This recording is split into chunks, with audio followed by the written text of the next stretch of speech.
Assalamualaikum warahmatullahi wabarakatuh. Senang bertemu dengan Anda semuanya. Perkenalkan, nama saya Anisatul Faiza. Saya lahir di Gresik tanggal 3 September 1977. Saya guru ekonomi sejak tahun 2000. Dan anak-anak, saya sekarang bertempat tinggal di Wadeng Sidayu, Gresik. Baik anak-anak, mari kita mulai pelajaran kita yang pertama ini. Sebelum kita mulai pelajaran ini, kita membaca doa dulu. Baik yang beragama Islam, kita membaca surat Al-Fatihah dulu. A'udzu billahi minasy syaithanir rajim. Bismillahirrahmanirrahim. Alhamdulillahi rabbil alamin.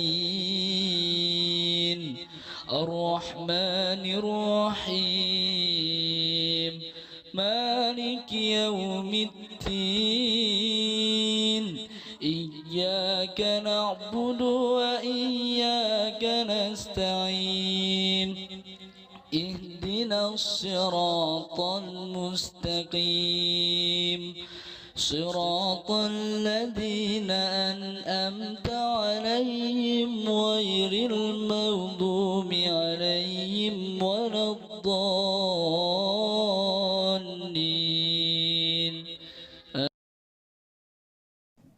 Pada bab pertama ini di kelas 11 kita akan membahas mengenai pendapatan nasional atau national income. Diharapkan setelah mempelajari materi ini, Anda semua dapat mengetahui pengertian pendapatan nasional, menjelaskan manfaat pendapatan nasional, dan yang ketiga, dapat menjelaskan komponen-komponen pendapatan nasional. Kita masuk ke pengertian pendapatan nasional. Ada banyak pengertian pendapatan nasional yang disampaikan oleh para ahli. Kita bisa menyimpulkan bahwa pendapatan nasional adalah pendapatan yang diterima oleh suatu negara selama 1 tahun yang diukur berdasarkan nilai uang. Tujuan dalam menghitung pendapatan nasional suatu negara, yang pertama, kita bisa mengetahui kemampuan dan pemerataan perekonomian masyarakat dan negara. Yang kedua, memperoleh taksiran akurat tentang nilai barang dan jasa dalam 1 tahun. Yang ketiga, membantu pemerintah dalam perencanaan dan pelaksanaan program pembangunan. Serta yang keempat adalah mengkaji dan mengendalikan faktor-faktor yang mempengaruhi perekonomian negara. Sedangkan manfaat yang bisa diambil dengan mempelajari pendapatan nasional adalah yang pertama, kita bisa mengetahui struktur perekonomian suatu negara. Apakah negara itu strukturnya agraris, industri, atau tergolong negara dengan perekonomian jasa. Yang kedua, kita bisa mengetahui pertumbuhan perekonomian suatu negara dengan cara membandingkan pendapatan nasional dari waktu ke waktu. Yang ketiga, dapat membandingkan perekonomian antar daerah. Yang keempat, dapat dijadikan sebagai dasar perbandingan dengan perekonomian negara lain. Dan yang kelima, dapat membantu kebijakan pemerintah di bidang ekonomi. Dalam perhitungan pendapatan nasional ada 3 pendekatan. Yang pertama, pendekatan produksi, dan yang kedua, pendekatan pendapatan, dan yang ketiga, pendekatan pengeluaran.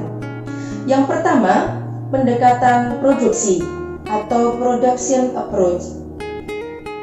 Menurut pendekatan produksi, maka pendapatan nasional didefinisikan sebagai nilai barang dan jasa yang diproduksi suatu negara dalam 1 tahun dengan cara menjumlahkan value added tiap proses produksi.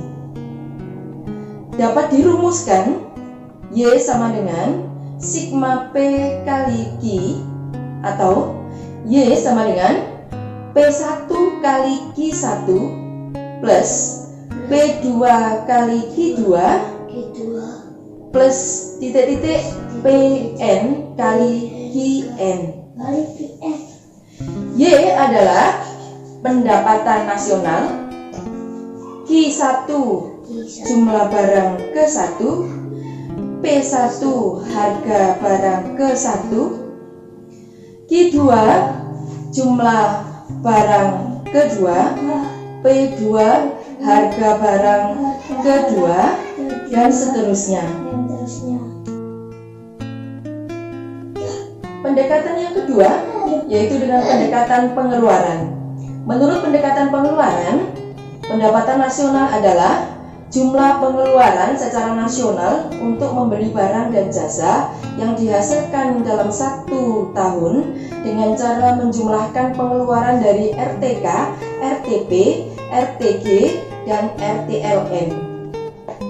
Sehingga bisa dirumuskan Y sama dengan C plus I plus G plus X min M. Y merupakan pendapatan nasional, C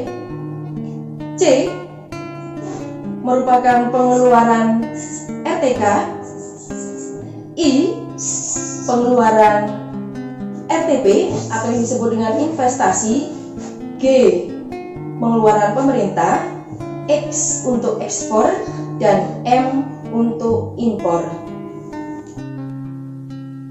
Sedangkan pendekatan yang ketiga adalah pendekatan pendapatan.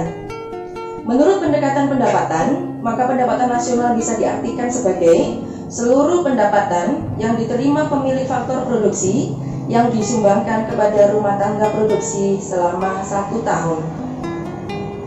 Bisa dirumuskan dengan Y sama dengan R plus I plus W plus P. Untuk Y merupakan pendapatan nasional, R rent sewa tanah, I interest bunga modal, W upah, dan P profit laba. Nah anak-anak, cukup itu dulu penjelasan mengenai bab pendapatan nasional.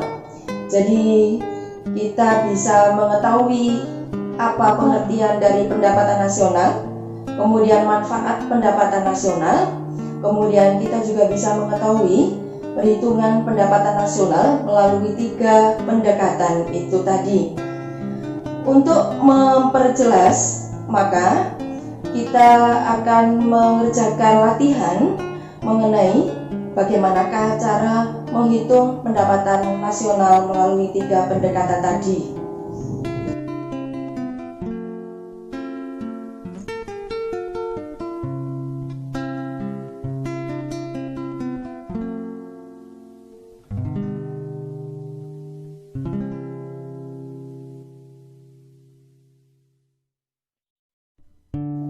Nah anak-anak, sekian materi kita pada bab 1. Jangan lupa untuk selalu bersyukur dan berbahagia. Saya mempunyai moto, gantungkan cita-citamu setinggi langit, bermimpilah setinggi langit. Kalaupun kau jatuh, jatuhmu masih di antara bintang-bintang. Terima kasih. Assalamualaikum warahmatullahi wabarakatuh.